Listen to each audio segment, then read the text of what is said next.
message here, but I just saw a new report has come out from Parents Television Council, and looking at during sweeps weeks the programming that cable networks and the networks put forward as their best programming had so much sexual exploitation in it, and had mainly targeting young girls, like young teenager and younger girls, and made jokes at the expense of sex trafficking. And in fact, the younger the girl, the more likely it was to be written as a funny scenario.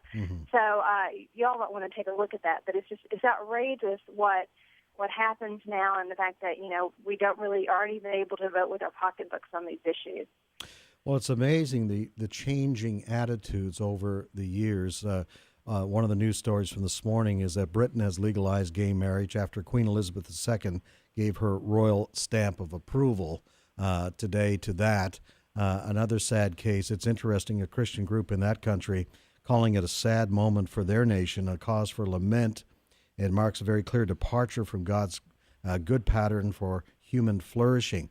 But coming back to this country, Penny, Pew Research back a few months ago released a survey about the changing attitudes in this country. And of course, what has happened is, according to outlets like Pew, is that more and more people are saying they are okay with same-sex marriage. But there was something in their research that really caught my attention, and I wanted to get your reaction to it. People gave various reasons why they were becoming okay with it, but at the very bottom of the list, only 2% believe homosexuals are born that way. Only 2%. The vast majority of people saying, well, I have a friend or a family member who has become a homosexual, or I just think society should be more tolerant. The world is changing, more prevalent, doesn't hurt. All of those reasons, Penny, don't point to anything solid other than emotionalism and a persuading. You were just mentioning about television, about the media, about their emotions changing. But it's interesting, they still can stand fast on the fact that homosexuals are not born that way. So it's an emotional decision, not based on anything biological. Well, often, we make policy based on an individual circumstances, on emotion, and that's really not the way to make policy. We know that every major religion and, for the past 2,000 years, public policy has favored and has recognized marriage as being between a man and a woman. And there's consequences when we depart from that. And so the next question becomes, all right, so now we've already said, in most cases, and by the way, due to the Supreme Court decision, this is really going to come down to a state-by-state basis, although federal law will be favoring same-sex unions and will be using our tax dollars in benefits towards same-sex unions. But it will still be a state-by-state discussion, and so we've got to continue. It's not done. We're still going to have this discussion in the United States whether people are comfortable with it or not. And 38 states have gone to the trouble to specifically define marriage as a man and a woman. So the majority of states are still saying this is what we believe to be true. But, what happens is, you're right, Hollywood has gotten involved and has worked to change the attitudes of mostly our youth, and I would suggest that they've done a really good job of it. To the point where I've had, tense conversations even with my own young family members, not within my immediate family, but larger, who are Christians who are not hearing the biblical view of marriage in their churches. And our pastors aren't really talking about that. But for those of us who believe that marriage is essentially between a man and a woman, who believe that all the social science, and we know all the social science backs up that a mom and a dad are the best place for children, and anything that we do to diminish marriage is bad for our culture. Anything we do that says that it's not really a big deal, it's just a piece of paper, makes more people say, well, then why bother? Anything that we do to make it less authentic makes it less, important. And it's bad for our nation, and it's bad for our economy. It's bad for everything, our entire existence in every culture when they do that. And so now we've got to come down and say, what about when Christians are not protected? Because we're seeing this happen. What about when people of faith have a business in which they are a florist or a baker or or a printer? I mean, we're seeing this happen all over the place in Washington State, in California, and states that have changed their definition of gay marriage.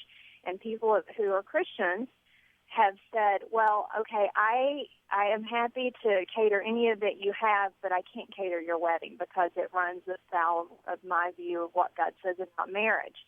These folks are being hauled into court, and their businesses are being attacked, and we are now at a point where we have a conflict between our First Amendment right to religious freedom and now what the courts are saying the definition of marriage. So it just gets messier and messier. Penny, I want to get your comments on this statistic, because we often look to England and Britain as the as where we're trending towards. Maybe I've heard some figures say that they're about 10 years ahead of where we are socially, but a new statistics has come out from their Office for National Statistics that says that the proportion of children born to unmarried mothers hit a record 47.5% last year, and they're on track that by 2016, the majority of children will be born to parents who are not married. And, I see that, this morning the Queen signed this law saying that gay marriage is now legal in the United Kingdom. But, the damage is already being done by devaluing the family unit. And I think that that's the same trend that we're heading on here in the United States as well. I'm so glad you brought that up. I saw that same article, and our rate here is 43% of out-of-wedlock birth. Wow. So we're not that far behind them. And I don't think you can talk about the diminishment of marriage through changing the definition of marriage without talking about divorce and out-of-wedlock birth. And if we're going to step on toes, let's step on everybody's toes. Within the church, we have ignored the immense amount of divorce we have within our ranks. We ignore the fact that, and while we want to love on these moms and come alongside these moms, we need to continue to hold up the importance of marriage and abstinence before marriage and talk to our young girls about getting married and our young men. And so I 100% agree that this is a much larger problem than just looking at what's happening within our definition of marriage. It's a much bigger problem. And a lot of our economic problems in this country is the fact that God set up marriage a certain way because kids need a mom and a dad, and it's really expensive, and it's really difficult to raise children. It's a two-person job. And both people have to be fully invested, and marriage gives us the legal framework with which to do that, to anchor people in these relationships. And they need to be willing to go the long haul with it and be willing to give up, some of our own selfishness and raise our kids together, and to be willing to sacrifice for that. That's a really important goal, to have children that are raised within a nation where mom and dad get married and they stay together for life. And we can't lose sight of that. Now, of course, we talked a minute ago about how that individual circumstances and emotional stories don't make for good policy. We can always point to these amazing women and men who are bringing up their children on their own and through no fault of their own are completely alone. And we have to be at the church to them and take care of our widows and our orphans. But it doesn't mean that we lose sight of the prize and what we should be pushing people towards and within our congregations and with the classrooms and everywhere else, and that is a stable, committed family. That is the best social program in the entire world. It's amazing, Penny, pro-family leaders like yourself and others, our founder here, Dr. Wildman, our current president, Tim Wildman, along with, of course, advocating these strong family values, have, in addition, pointed to the consequences when we rebel against God's model. And I want to refer back to this article out of Britain because there's another whole aspect to it here. They have come to the point out of concern about all these babies being born out of wedlock that they're now considering legislation there to give parents a tax break in order to encourage people to get married. Tim Lawton is the former children's minister in that country, called on the government to introduce tax breaks for married couples to help stop the decline. Listen to what he said. Quote, if people are prepared to make a public declaration to each other in front of their friends and family, they are more likely to stay together. Without marriage, people drift in and out of relationships very easily. Now, listen, also, in families, he says, where parents break up, children do less well at school, are more likely to suffer mental health problems, and are more likely to have substance abuse problems. So there you have it. These people who advocate say, let's just do whatever we want, there won't be consequences. Here is the former children's minister, we would call him, a cabinet post there in Britain, admitting society is going to fall apart, is falling apart because we are rebelling against God. Well, and that is all of that's true. I mean, all of those are consequences. Yeah, I'm never going to be against a tax break. Don't get me wrong, but it's kind of silly that the government has to do the job of the church, really. Yes. And as Britain has become more and more secularized, as has most of Europe, you do see people falling away from, the traditional idea of marriage and the fact that you get married and you stay together for life. And that's why that inner restraint is so important. Faith gives us, points us to biblical principles which give us the inner restraint and help us to temper our own selfishness and help us to make better choices. And when you walk away from what God says to be true and what you see as,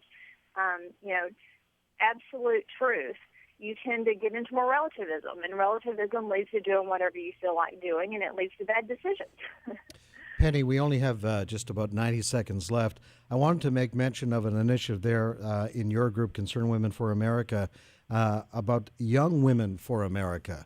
Thank you for bringing that up. I'm so proud of that program. We, about a couple of years ago, came to the conclusion that we were leaving one group of women by the wayside that desperately needed our input, and that is our college students and high school students, specifically our college students. So we started Young Women for America chapter. We already had one on Liberty University's campus, but by the end of this year, we will expect that we'll have 50 chapters up and running around the country.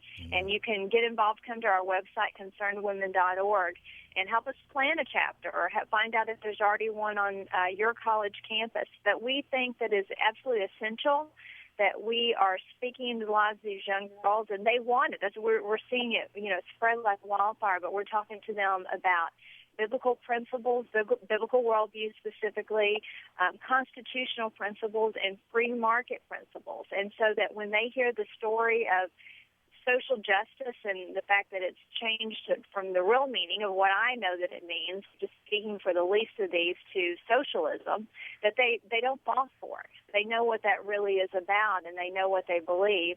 And also we give them an outlet for activism, for good activism, on the issue of life and on the issue of sex trafficking. And we've just seen just amazing growth in that area, and we're so proud of them. I mean, we've already seen in the last couple of years girls come out of that. One of our chapter presidents is now working for Michelle Bachmann. We see them on the Hill. We're seeing them doing great and mighty things. One day they'll be perhaps the first woman president of the United States. So we're Nance. proud of that, and we want more girls, and we're just so happy to partner with them and to help them as they are growing up and help them to be everything that God has We have to them run, be. Penny. Penny Nance, President and CEO of Concerned Women for America. We're back in 3 minutes. I can remember a time when I used to talk about the markets as something that you absolutely must do. I still believe that you ought to have a little money, maybe a little money, in some stock